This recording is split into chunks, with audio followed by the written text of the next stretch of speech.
Alors, je voudrais revenir sur les élections présidentielles, les élections législatives. Il y a une chose qui est tout à fait étonnante, c'est que j'ai écouté par exemple une émission hier concernant Mélenchon. Alors, quelqu'un faisait une recherche, un sondage, et disait Mélenchon, à Marseille, dans sa circonscription, obtiendra tant de pourcentage de voix au deuxième tour. Mais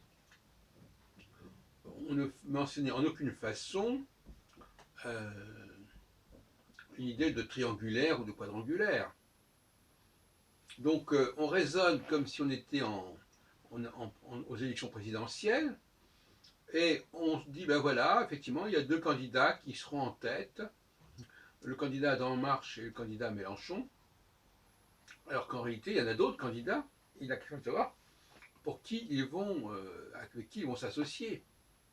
Donc il y a vraiment un point aveugle dans cette discussion sur les initiatives, à savoir un thème qui pourtant est souvent débattu lors des élections législatives précédentes, et pas seulement des législatives, aussi bien au niveau des régionales, à savoir les désistements.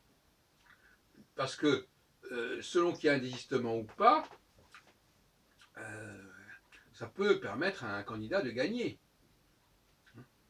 Donc Mélenchon aurait gagné dans tel cas de figure, peut-être, mais tout dépend de l'attitude des autres candidats. Si les autres candidats vont dans un sens ou dans l'autre. Alors, je ne sais pas comment ils font les sondages. Est-ce qu'on leur dit, par exemple, dès le départ, on leur dit, voilà, il reste deux candidats en tête pour lesquels vous voteriez.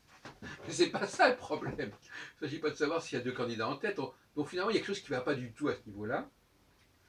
Et ça fait partie d'un ensemble d'observations que j'ai déjà faites, à savoir que l'on met tout le poids sur le compte de l'électorat et en aucune façon sur le compte des accords entre partis. Le seul exemple, bon, il y a quelques exemples effectivement qui vont dans le sens inverse, c'est-à-dire qu'il y a eu le rapprochement entre le parti de Nicolas Dupont-Aignan et celui de Marine Le Pen. Il y avait l'exemple de l'alliance entre François Bayrou et Emmanuel Macron, entre les deux partis. Mais en revanche, aucune capacité. Alors, il y a même eu l'exemple d'une alliance entre le PS et, euh, et un certain parti écologique de Jadot, je ne sais plus, entre Hamon et Jadot. Mais globalement, on ne parle pas réellement de cuisine électorale comme on le ferait en d'autres occasions. Or, on sait très bien toute l'importance qu'il peut y avoir à ce qu'il reste un certain nombre de partis en lice au deuxième tour, du moment qu'ils ont franchi la barre éliminatoire. Et par conséquent, je pense qu'on se fait une fausse idée des résultats possibles avec Macron, en ne tenant pas compte du tout de la question des triangulaires et des quadrangulaires, etc. Cela dit, il semble que dans cette phase, que j'appelle astrologiquement une phase alpha, on n'y est plus vraiment, mais enfin on est en train de sortir de la phase alpha, il y a donc encore des habitudes qui ont été prises. En tout cas, il semblerait que les partis politiques, les états-majors politiques, la classe politique, ne sont pas capables de s'organiser, de s'entendre, de passer des accords entre les responsables. Je pense notamment aux accords entre le LR et le PS. Je ne parle même pas des accords entre LR et le Front National. Mais de toute façon,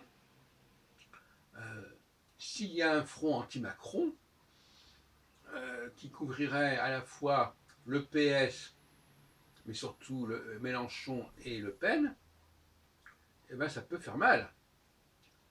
Et il peut y avoir même si le candidat En Marche arrive en tête au premier tour, comme ça se produit très souvent, il peut très bien ne pas l'emporter au deuxième tour si les candidats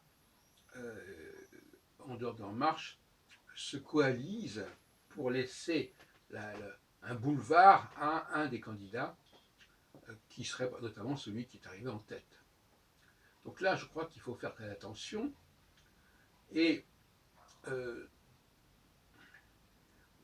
me semble qu'il y a une période alpha, qui est une période où c'est l'électorat qui, au fond, arbitre les relations entre les responsables politiques.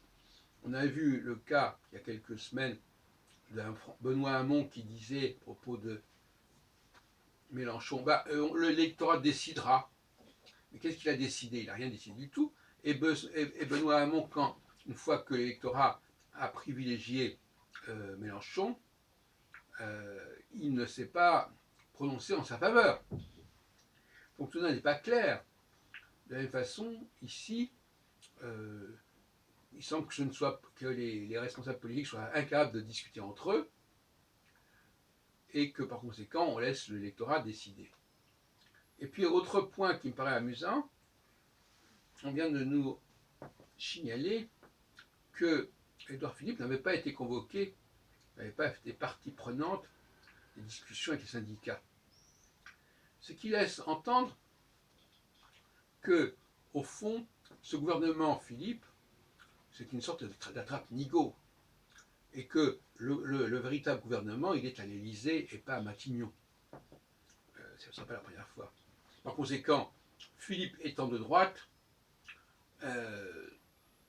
ministre de l'économie, certes, mais finalement, il est marginalisé d'une certaine manière par Macron, qui a sa propre structure à l'Élysée, avec ses propres secrétaires, etc. On connaît bien cette affaire, mais chez l'époque de Sarkozy, c'était un peu la même chose. Donc, là aussi, il faut s'interroger. Hein, il faut s'interroger. Et alors, je disais dans une précédente vidéo, je disais, écoutez, si Macron est arrivé à faire cohabiter, mais par son intermédiaire à lui, faire cohabiter des gens de droite et des gens de gauche, comment se fait-il que les dirigeants de droite et de gauche ne puissent pas s'entendre entre eux pour mener à bien, pour arriver à espérer une victoire aux élections législatives? Donc là, au contraire, il devrait dire, regardez, vous voyez bien, ça fonctionne bien, il y a une cohabitation de fait. La cohabitation ici n'est plus la cohabitation entre le Premier ministre et le Président de la République, ce qui en est une d'une certaine manière. Mais c'est une cohabitation entre les gens au sein du ministère, au sein du gouvernement. C'est un autre type de. Il y a plusieurs formes de cohabitation. On a là des formes de cohabitation. Il y a la cohabitation au sein du gouvernement, il y a la cohabitation parce que aux élections législatives, une majorité l'a emporté qui n'est pas la majorité présidentielle, etc. etc. Mais c'est pas la même chose. Donc moi je dis que lorsque l'on passera en phase oméga, eh bien on retrouvera dans la classe politique une capacité de concertation par-dessus la tête de l'électorat, alors qu'actuellement l'électorat impose sa loi aux différentes instances politiques.